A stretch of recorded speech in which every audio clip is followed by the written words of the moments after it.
இதுக்கு மேல நாங்க என்ன பண்றது? இதுக்கு மேல இந்த ராகவனை பத்தி உலகத்துக்கு எப்படி தெரியப்படுத்துறதுன்னு தெரியாம முழிச்சிட்டு இருந்தோம். அந்த சமயத்துல தான் ஹாஸ்பிடல்ல மயக்கத்துல இருந்த மீரா கான்ஷியஸ் வந்து கண் முழிச்சா. இப்ப அந்த மீராவே அந்த ராகவனை பத்தி உங்க எல்லார்கிட்டயும் தெரியப்படுத்தணுங்கிறதுக்காக இங்க வந்திருக்காங்க.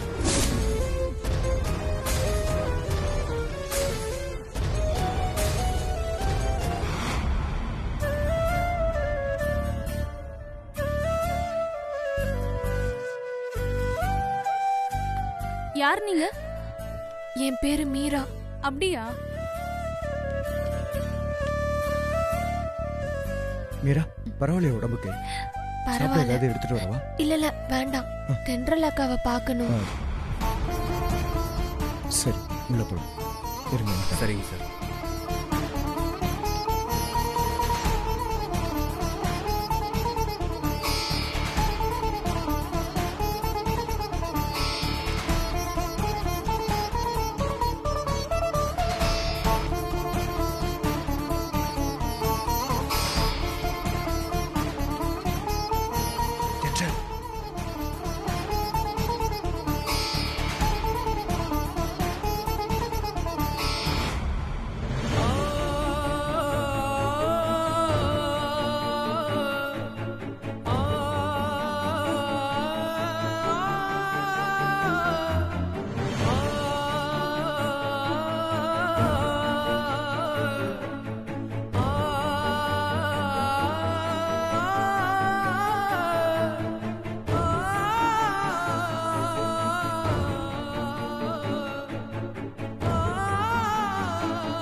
மீரா, இப்ப இந்த ப்ரோக்ராம நாடே கேட்டுட்டு இருக்கு. அதுல உனக்கு சப்போர்ட்டா நிறைய பேர் இருக்காங்க. அதனால உனக்கு அந்த ராகவனால ஏற்பட்ட எல்லா பிரச்சனையையும் எந்த தயக்கமோ பயமும் இல்லாம தைரியமா எல்லாருக்கும் தெரியப்படுத்துமா.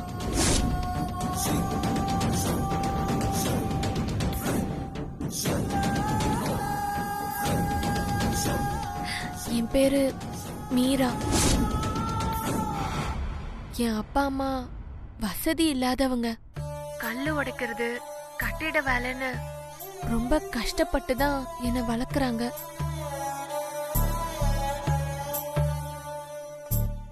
அவங்கள மாதிரி நானும் கஷ்டப்படக்கூடாதுங்கிறதுக்காக என்னை பெரிய ஸ்கூல்ல சேர்த்து படிக்க வச்சு பெரிய ஆளா ஆக்கணும்னு ஆசைப்பட்டாங்க.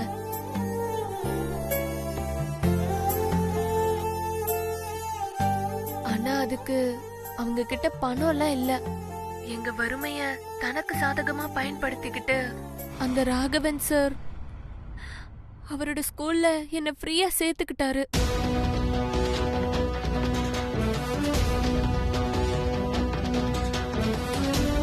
அதனால என்னோட அப்பா அம்மா அவரை கடவுளா நினைச்சாங்க. எனக்கு கொஞ்சம் லேட்டா தான் தெரிஞ்சது அந்த ராகவன் சார் எதுக்காக என்ன ஃப்ரீயா சேர்த்துக்கிட்டாருன்னு.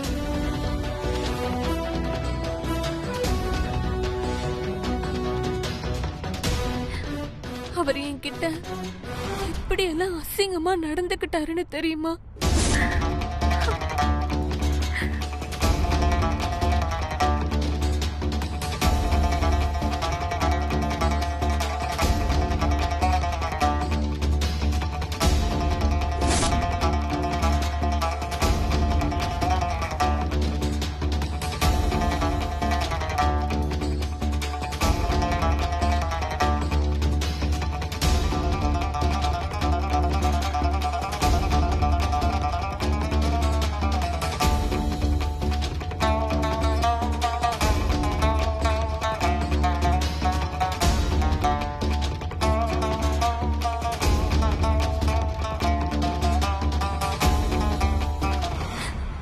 பிரச்சனைய நான் என் அப்பா அம்மா கிட்ட சொல்றதுக்கு எவ்வளவோ ட்ரை பண்ணேன்.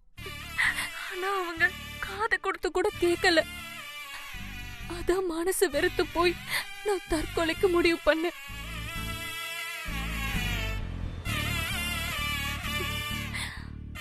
அந்த விஷயம் தெரிஞ்சதுக்கு அப்புறம் கூட ராகவன் சார் திருந்தல. நான் யாரையோ காதலிச்சு அந்த பிரச்சனையால தான் நான் தற்கொலைக்கு முடிவெடுத்தேன்னு பொய் சொல்லி என்னோட சாவுல கூட தனக்கான சாதகத்தை தேடிக்கிட்டாரு.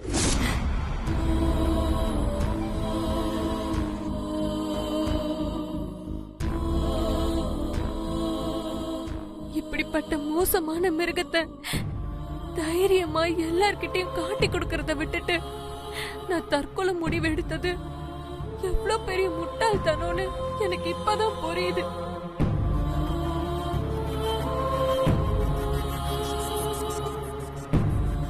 தென்றலக்காவும் சித்து அண்ணாவும் தான் என்னை காப்பாத்தி எனக்கு இத புரிய வச்சிருக்காங்க. என்ன மாதிரியே இனிமே யாரும் இந்த மாதிரி முட்டாள்தனமான முடிவு எடுக்காதீங்க ப்ளீஸ். நம்ம பிரச்சனைய நம்ம அப்பா அம்மா காது கொடுத்து கேட்க மாட்டேங்கிறாங்கன்னு கவலைப்படாதீங்க. தென்றலக்கா மாதிரியும் சித்து அண்ணா மாதிரியும் நல்ல மனுஷங்க எல்லா ஊர்லயும் எல்லா தெருவுலயும் இருக்கதான் செய்யறாங்க. அவங்க யாருன்னு கண்டுபிடிச்சு அவங்க கிட்ட உங்க பிரச்சனையை எடுத்து சொல்லுங்க. அவங்க கண்டிப்பா உங்க பிரச்சனையை தீர்த்து வைப்பாங்க.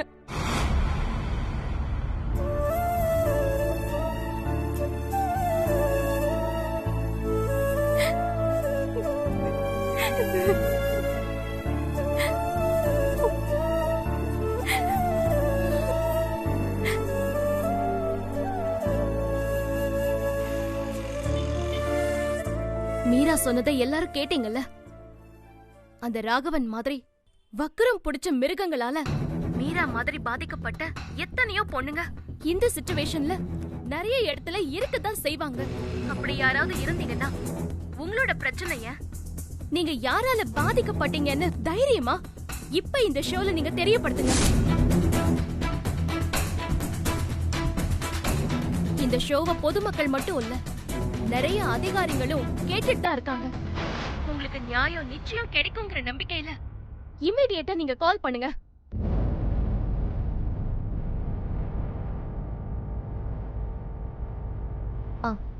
ஹலோ, சொல்லுங்க. நீங்க யாரு? உங்க பேர் என்ன? அக்கா, நான் காவேரி பேசுறேன். நானும் மீரா படிக்கிற ஸ்கூல்ல தான் படிக்கிறேன். ஏற்கனவே உங்ககிட்ட 2 தடவை கால் பண்ணது நான் தான். காவேரி, சொல்லுமா. உனக்கு அந்த ராகவனால என்னென்ன பிரச்சனை இருந்தது?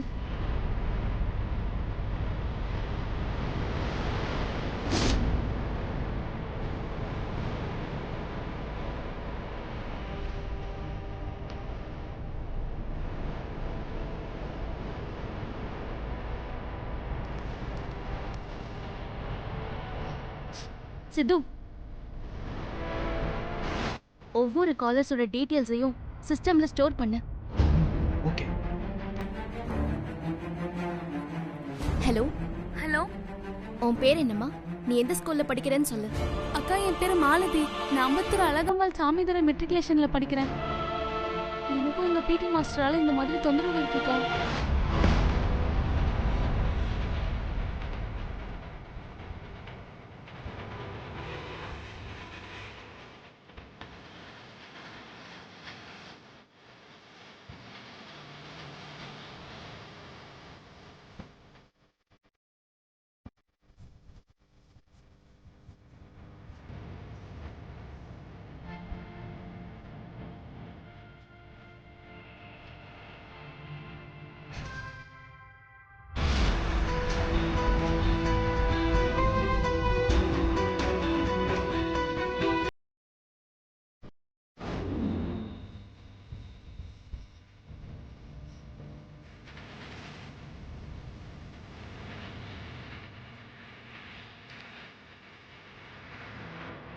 தென்றல்,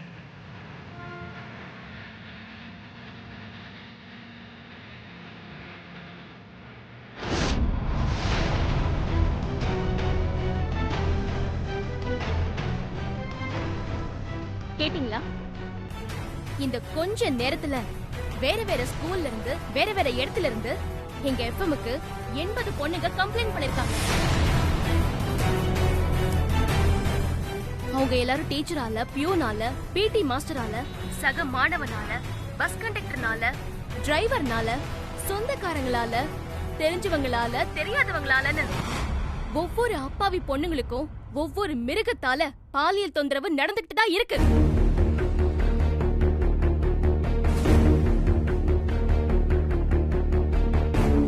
இதெல்லாம் யோசிக்கும் போது இப்படி ஒரு மோசமான சமுதாயத்துல வாழ்ந்துட்டு இருக்கோம் நினைச்சு அசிங்கமா இருக்கு. நாட்டுல இவ்ளோ மோசமான சம்பவம் நடக்கிறதுக்கு யாருங்க காரணம்? இந்த வக்ரம் புடிச்ச மிருகங்க மட்டும்தானா? கிடையாது. ஒவ்வொரு அப்பாவி பொண்ணுங்களோட பேரண்ட்ஸும் இதுக்கு காரணம் தான்.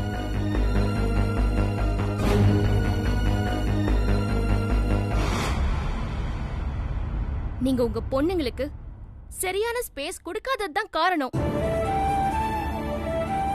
தயவு செஞ்சு அவங்களுக்கு சரியான நேரத்துல சரியான புரிதலோட சொல்லிக் கொடுங்க. குட் டச், பேட் டச் இதெல்லாம் பொறுமையா புரிய வைங்க. அவங்களோட பிரச்சனைய கொஞ்சம் காது கொடுத்து கேளுங்க. நம்ம குழந்தைங்க பெரிய ஸ்கூல்ல படிச்சுட்டா பெரிய ஆளா ஆயிடுவாங்கங்கிற முட்டாள்தனமான நம்பிக்கையை தூக்கி குப்பையில போடுங்க. பிரில்லியன்ட் ஸ்டூடெண்ட்ங்கிறது பெரிய பில்டிங்கோட பிரம்மாண்டத்தாலையும் நம்ம கிட்ட வாங்குற ஃபீஸ்லயும் அவங்க ஸ்கூல் வருஷம் காட்டுற ஸ்கோர்லயும் கிடையாது. நேர்மையான ஒழுக்கத்திலயும் தான் இருக்கு. பெரிய பள்ளிக்கூடத்துல என்ன இருக்கு? இதெல்லாம் ஏதோ சாதாரண கார்ப்பரேஷன் ஸ்கூல்லயே கிடைக்குமே. எந்த ஸ்கூல்ல படிச்சாலும் படிக்கிற புள்ள படிக்கும். ஒருவேளை படிப்பு வராத குழந்தைக்கு வேற ஏதாவது ஸ்பெஷல் டேலண்ட் கூட இருக்கும். அது என்னன்னு கண்டுபிடிச்சு அதுக்கு அவங்கள மோட்டிவேட் பண்ணுங்க. ஏன் உங்க குழந்தை ஒரு டாக்டராவோ கலெக்டராவோ வக்கீலாவோ ஆகிறதா உங்களுக்கு பெருமையா? தோனியானா உங்களுக்கு பெருமை இல்லையா? இல்ல ஒரு சானியா மிர்சாவானா உங்களுக்கு அதுல பெருமை இல்லையா? ஒரு பேட்டி உஷாவானா உங்களுக்கு பெருமை இல்லையா? ஒரு கல்பனா சாவ்லா, ஒரு மேரி கோமா, ஒரு மாரியப்பனா, ஒரு நரேன் கார்த்திகேயனா, ஒரு அன்னை தெரசாவா, இப்படி யாரா வேணாலும் ஆகலாங்க. எல்லாமே பெருமை தானங்க.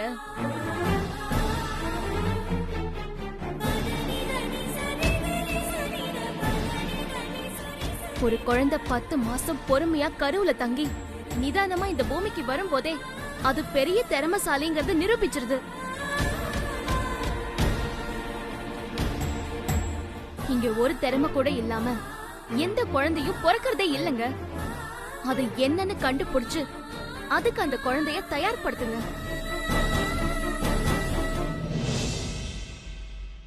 அதை விட்டுட்டு ஸ்கூலுக்கு அனுப்பிட்டா நம்ம புள்ள சேஃபா இருந்துரும்னு தப்பு கணக்கெல்லாம் போடாதீங்க. அதே நேரத்துல எல்லா ஸ்கூலையும் சந்தேக கண்ணோட்டத்தோட பாக்காதீங்க. நிறைய நல்ல ஸ்கூல்லாம் இருக்கு. எல்லா ஸ்கூல்ஸ்லயும் நல்ல டீச்சர்ஸும் இருக்காங்க. அவ்ளோ ஏன், எங்க அப்பா கூட ஒரு டீச்சர் தான்.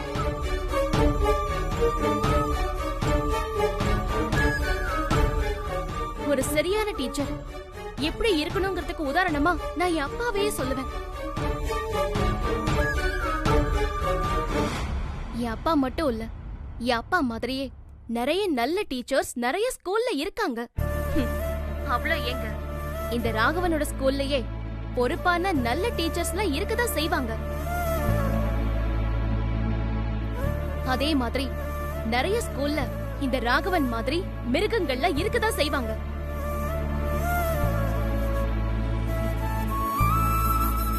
ஸ்கூல்ல மட்டும் இல்லங்க, ஸ்கூலுக்கு வெளியில போற இடம், வர இடம், வேலை செய்யற இடம், shopping mall, beach, park, railway station, airport, bus, auto, ரோட்ல, தெருவுலன்னு எல்லா இடங்கள்லயும் நம்ம பிள்ளைங்களை கடிச்சு திங்கறதுக்குன்னு எத்தனையோ மிருகங்கள் காத்துக்கிட்டு தான் இருக்கு.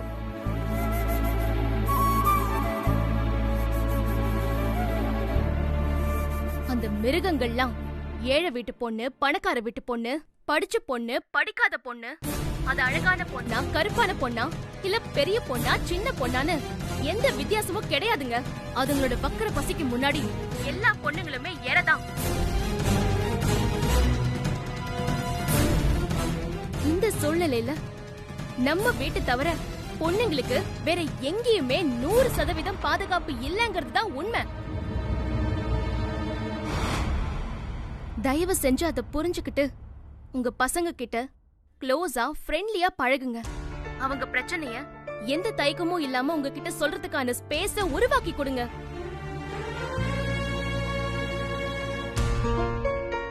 அதே மாதிரி நான் பசங்களுக்கும் ஒண்ணு சொல்றேன்.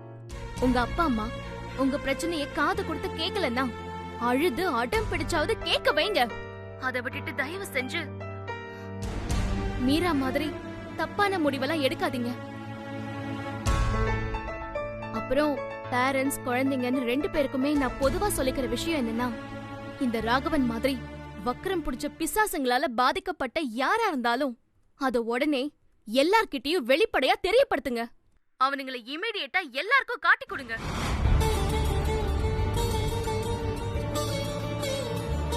ஒருவேளை உங்களுக்கு போலீஸ் கிட்டயோ கோர்ட்டுக்கோ இல்ல எங்கள மாதிரி மீடியா கிட்டயோ போறதுக்கு யோசனையா இருந்தா TNCPCR, அதாவது Tamil Nadu commission for protection of children rights அப்படின்னு ஒரு அரசாங்க அமைப்பு இருக்கு.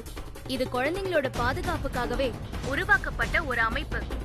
போலீஸை விட பவர்ஃபுல்லான அமைப்பு. நீங்க நெட்ல TNCPCRன்னு டைப் பண்ணா போதும், இந்த அமைப்பை பத்தின மொத்த டீடைல்ஸும் வந்துரும். இதுல நீங்க உங்க கம்ப்ளைண்ட்ட பதிவு பண்ணா போதும். உங்களை பத்தின எந்த விவரமும் வெளியில தெரியாம நீங்க கம்ப்ளைண்ட் கொடுத்த அந்த நபர் மேல உடனே ஆக்ஷன் எடுப்பாங்க.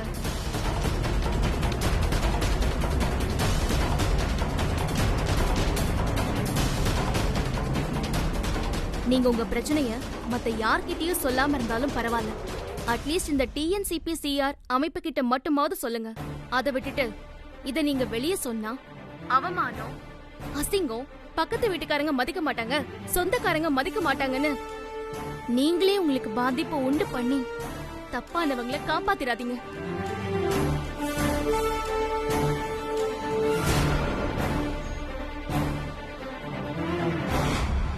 தப்பு பண்ண அவங்களே தைரியமா தெருவுல நடமாடும் போது எந்த தப்பும் பண்ணாத நீங்க ஏன் ஓடி ஒளியணும்?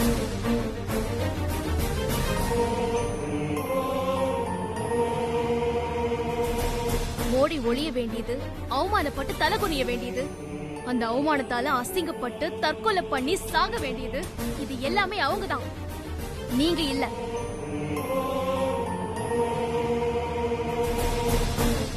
அதனால தைரியமா அவனுங்களை காட்டி கொடுங்க.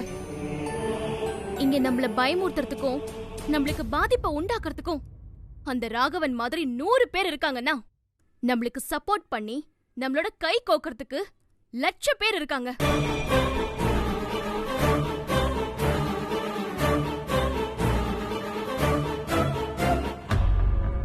கோடி பேர் கூட இருக்காங்க. இந்த உலகத்துல எல்லாருக்கும் எல்லா பிரச்சனைகளுக்கும் 100% தீர்வு இருக்கு. தயவு செஞ்சு அதை நம்புங்க. தப்பான முடிவு எடுத்துறாதீங்க ப்ளீஸ். பார்க்கறதுக்கு